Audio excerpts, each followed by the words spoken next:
So I wanted it to stay like laterally, I wanted it to stay in the same spot. Right.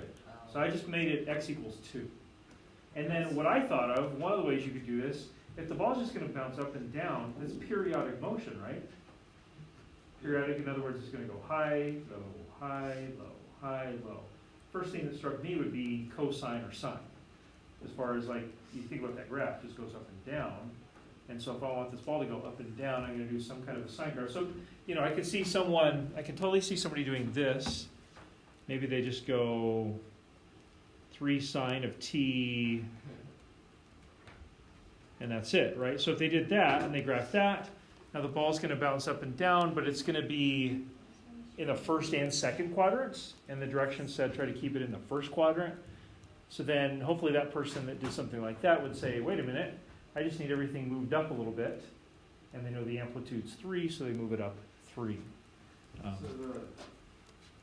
the x, like in the equation, the x is determined on like which. Okay, like what are the like? So x in terms of t simply means as time progresses, and my time is going from 0 to 25. So as my t values go 0, 1, 2, 3, 4, 5, and all the numbers in between, all the way up to 25, when I write what I wrote here, I'm basically saying no matter what the time is, I want my x value to be 2. So left and right, it's not going to move at all. We can change that, and we will if we want this thing to go from left to right. I wanted my y value, because I wanted this ball to bounce up and down. I wanted my y value to vary, and the only way to get periodic motion, I have to go up and then down and up and then down. I think the first thing that comes to my mind would be some kind of a sine or cosine. And then you could just play around with the specifics and say, well, you could, maybe somebody would build this out and play around, and they would say, okay, let's just make sine. But then they realize pretty quickly it's in the first and the second. Maybe the amplitude's a little bit too small to see really well. Just do the absolute value of it. You could do the absolute value of 3 sine t. Okay, let's see what that looks like. So there's definitely more than one way to do Make these. it the ball with the line. So math, number, you want the ball with the line? Yeah. And then if you make it, I kind of just want it to be a ball. and if you make it 2t, then it'll bounce along the x-axis. Hang on 1 second. Let me erase that, and that, and that. Okay. So here's Jack's idea. He just did absolute value. So here the amplitude remains 3, but it's just going to bounce along because we absolute valued it. So it really wants to go below the x-axis, but it can't because we... Yeah, exactly right. So if we wanted to bounce higher, we make the 3 a 5. So if you put like If you make t for instance, instead of 2, you put t, how would that change? Say it one more time. If you put t instead of just 2. Oh, yeah. How Okay, so that means that as time goes, time will go 0, 1, 2, 3, 4, 5. Your x value would actually, if you just had x equals t, then when t is 1, x is 1. When t is 2, x is 2. So let's, you know what? This is essentially what we did last time. We just played around. Yeah. And we said, what if this and what if that? So if you do this, you just make this a t. This should move from left to right, shouldn't it? So if we do this, now it's going to bounce. And amazingly enough, doesn't it look like an absolute value of sine or cosine graph when it bounces? Right? You just say, hey, whatever the t is, I want my x coordinate to be that. Well, it's just going to bounce from left to right. Now check this out. I'm going to change my window a little bit. So let me go, my x values, let's just go like 0 to 30, just so we can maybe see all this. What do you think is going to happen if instead of t there, what if I did negative t? Maybe it'll go that way. Let's see what that way might mean. It's not going to bounce this way. What am I missing?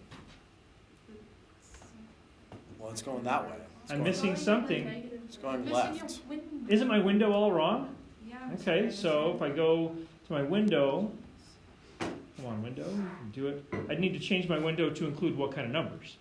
Negative x Yeah, yeah, negative x values. Yeah, exactly. So we go negative 30 to 30, and now there goes the ball bouncing.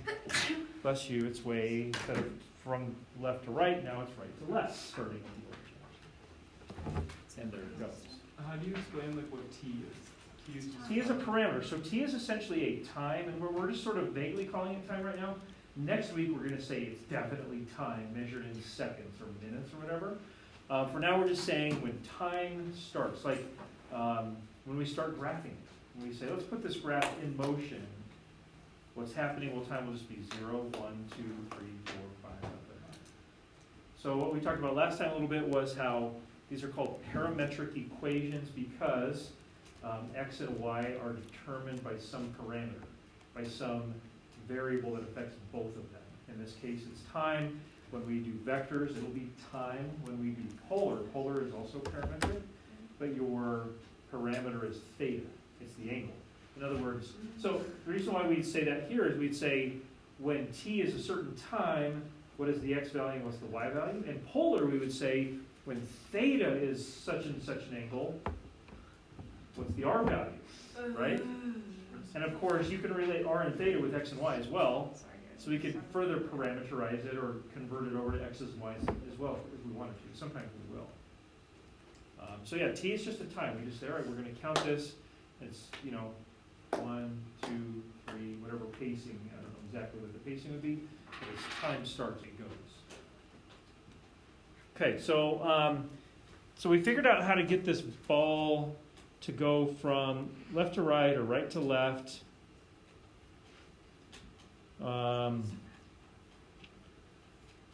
What could we do? Let me make this just a T.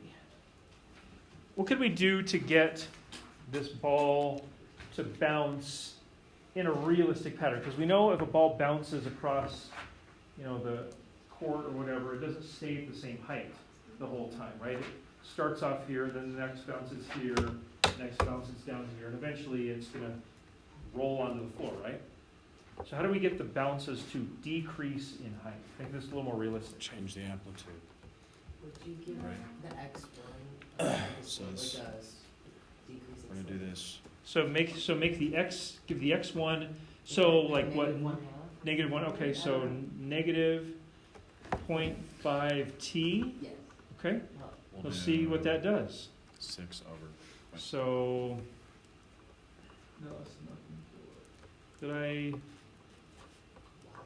a negative. Yeah. So maybe 0.5t?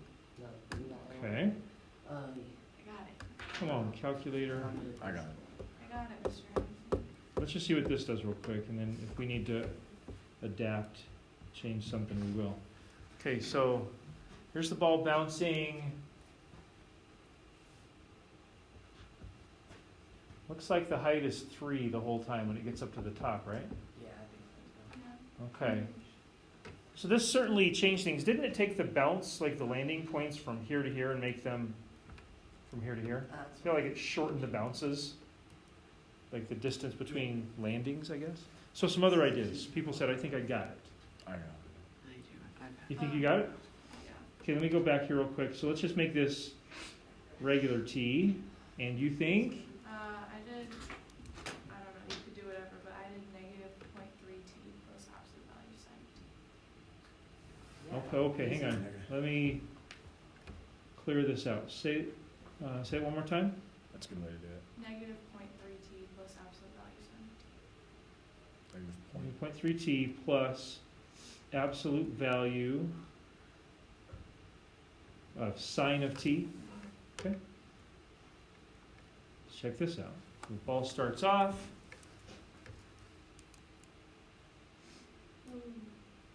Are you okay with it going below the x-axis? Or did I do that wrong? I don't know. Did I enter it wrong? They said to go with the decreasing height with It every said bounce. to go with the decreasing height. Okay. I have one that works. Gotcha. that way. Well, clearly the ball is heading down, isn't it? That's very true. Very true. And Aiden, you said you had one? Let's play around with these. See what all these end up looking like. Go ahead. So, inside the absolute value, 5 over e to the 0.1t times sine Whoa, of t. okay, so let me get my absolute values in there. Obvious. So you said 5 over, That's what I was 5 thinking over too. e to the 0.1t times the sine of t. 5 over, and all that's in the denominator? Yeah, I mean just the e to the Just the 0.1t. e. Okay, so e to the 0.1t. Okay, I think I know where you're going with this. And the sine of t is still in the absolute value? Yeah. Okay, so sine of t. Good? That's what I was That was thinking. my next guess. Okay. Isn't that gonna? Okay, well, let's just judge for ourselves. So the ball bounced, Oh, that's Bounced. solid. bounced, Oh, yeah. Glamorous. Yes, sir. bounced. It just doesn't go to 0. It's definitely getting shorter. So it's staying in the first quadrant, it's staying kind of on the x-axis there, but the bounces are certainly getting from tall to short. That's beautiful. So essentially he divided by something, right? Yeah. Essentially divided by, and his e to the 0.1 t, now e to the t probably was too big, probably went like front to just almost Yeah. flat, didn't it? So that's why he put the 0.1 on there to make that exponent less effective, at least at the start. Sure, that worked well, very well. What else? Did you guys come up with anything else? I did What's that? pretty similar. Okay, let me get back to my screen here, go ahead. Instead, I did 3 over t to the 3/4 T to the 3/4 times the absolute value of sine of t. So it doesn't matter. So that's good the way I have it? That's fine. So we graph this, so the ball starts up there, oh, there you go, lower bounces, lower bounces, lower bounces. What do these two ideas have in common? Fraction. They both have division, obviously they have two values in there still, but they both have division, and what was in the denominator, what key element was in the denominator for both? Oh, wait. Jack didn't have E. Something with a t, because what's the t doing? Increasing that, or making the fraction smaller. Right, because the t is going from 0 to 1 to 2, 3 to 4 to 5. So if it's part of your e exponent, or if it's part of some root or whatever, as t gets bigger, that denominator will get bigger, right? Therefore, dividing the amplitude of your sine curve by a larger and larger number, making the overall fraction smaller, making the bounce a little bit smaller each time. So there was some element of division with a t in there somewhere. And that's really the key. There's all kinds of different ways you can do that yourself too. We could probably come up with 7 more if we really wanted to. We want to spend the whole class doing that. These are 2 nice examples. That makes sense? The point of this is not, oh my gosh, Mr. Anderson, on our quiz, are you going to make me bounce a ball and me show you my calculator screen so I can show you that I made the ball Yeah, bounce? let's do that. That would be fun. So Okay. that's not really the quiz, or I'm not really assessing that. The point of this was simply to get you as familiar as possible with what is a parametric graph, what is a parametric equation or equations, what do they do, how do they work, what kind of things could happen, and then now we're going to do a little bit of calculus with this in a little bit too. Maybe not today, for sure on Wednesday. Okay? So my encouragement to you is this: if you look at this and you think, man, you know, I'm not feeling as comfortable as I'd like to be, I have 2 suggestions for you. Number 1, there's a good video from last time where we played a lot, and I did a lot of it. Some of it, Santi mentioned, some of it was like just audio, like, ooh, wow, cool, how did you make that? Some of it was me on the screen. There's a video of this as well, or there will be. So I'd suggest that be number 1. Number 2 is play around with your calculator and see what you can make it do. Okay? To me, that's the best way. Or you know what? You know, they always say, like, teenagers are so savvy, like they could just figure everything out on their own if we just let them. Get on Google and type calculator activities for parametric graphs or something like that. And I bet you could spend the entire morning playing around with, ooh, what if I made y of t 2 to the sine of e to the t to the 5th? What would that do? And you can play around and get all kinds of crazy stuff.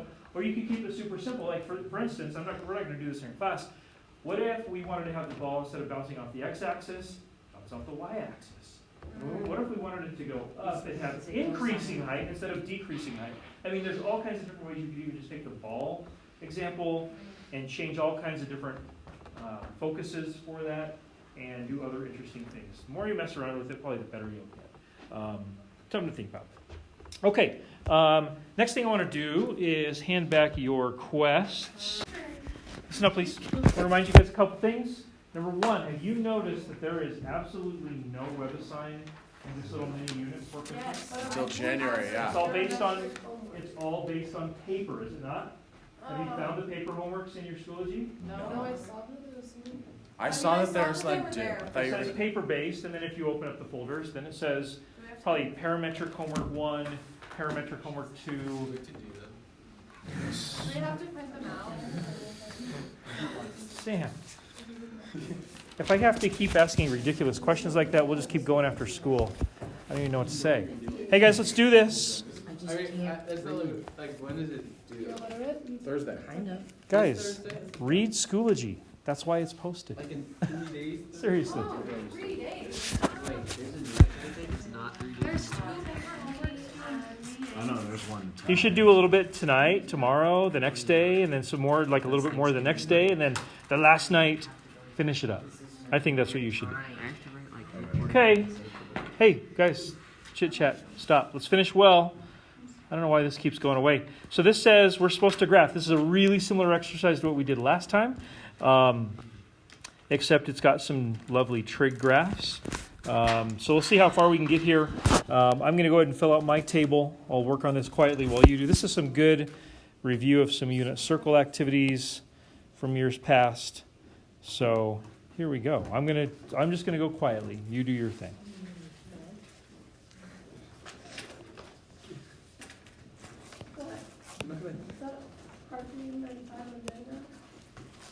I think that literally the same thing. Literally the same Jesus. That was aggressive. We have an aura badge or something. Has anybody made the connection to maybe the idle chit chat is not helping you? And it says here. For some of you that just looked at your quests and thought, gosh, I didn't like that grade, you should reflect. Have I been 100% focused all the time? Absolutely. Maybe the answer is yes. Maybe the answer is no. It's impossible to be 100% focused. I was pretty excited. And you are making my point by continuing that conversation. Come on, let's go. So, 1/2.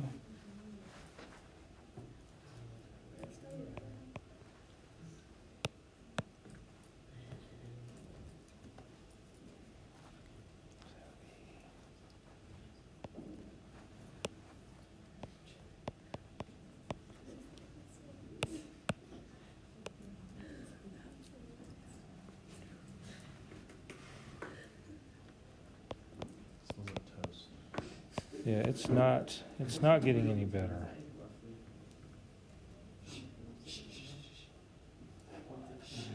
I know you didn't like it. You're 95.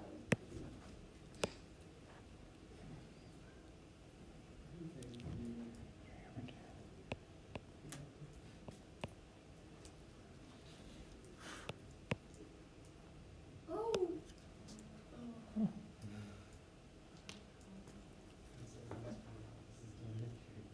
Nice. I need to memorize it. Yeah.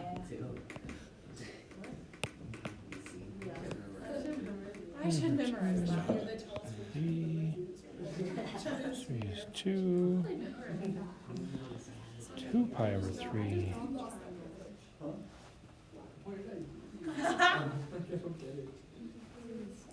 That would be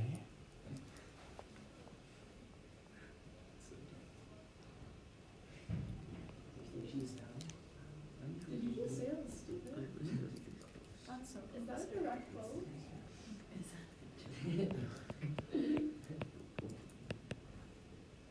There we go. I think I got my table right. Hopefully I didn't mess up any of those little unit circle-y things. 2, 4, 5. 3 plus. 3 over 2. Or Why would 3. it be 3 over 3 over? Why are we not doing over 2? Is that what I'm saying? Oh, because it's 2 cosine. Forgot to see that. That caught me. Root 3 is about 1.7. Did you do that? Did you just put them over 2? I don't know what I did. What did you do? All right, let's Did graph you it. add 3? Did you add 3? I'm going to go to basketball shots. I'm going to the gym.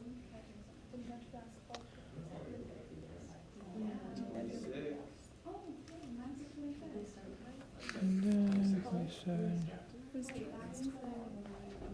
But like, I haven't just some course.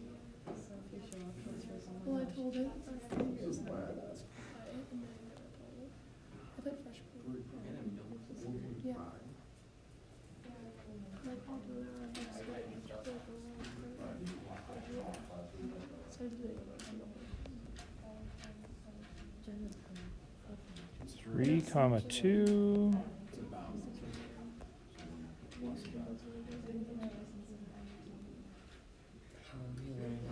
In Carissa, I played with when I was like 8. Okay, so we're up against our time. And I'm gonna let you guys kind of take your own guess at this. So this, I think, is how this should look. Like if I trace this path, the arrows would go that way. I'll take that last one off. Obviously, we're not going to have time to eliminate the parameter by substitution. Wondering if anybody has any kind of a guess as to what this graph really is, what it really looks like. Artan. It's an ellipse. If you eliminate the parameters, you will actually get an ellipse. You will get an ellipse. Can you tell how it's not centered at the origin? It's kind of centered off kind of like down and right, maybe in the fourth quadrant. But it is an ellipse. This is how you would actually do an ellipse parametrically. Hey, I noticed a couple of folks didn't have their packets. I did print some off last time. So if you need one, let's not let them go to waste. He's so thoughtful and considerate. Mr. Anderson knows us too well by now. All right, there you go. Anybody else need packets? I'll save them. In case you lose yours, you can get it later. And if you want me to have your Senior year. quiz, just so it just goes in the file, yes, I will keep that for you. Thank you. You can always look at it later if you want.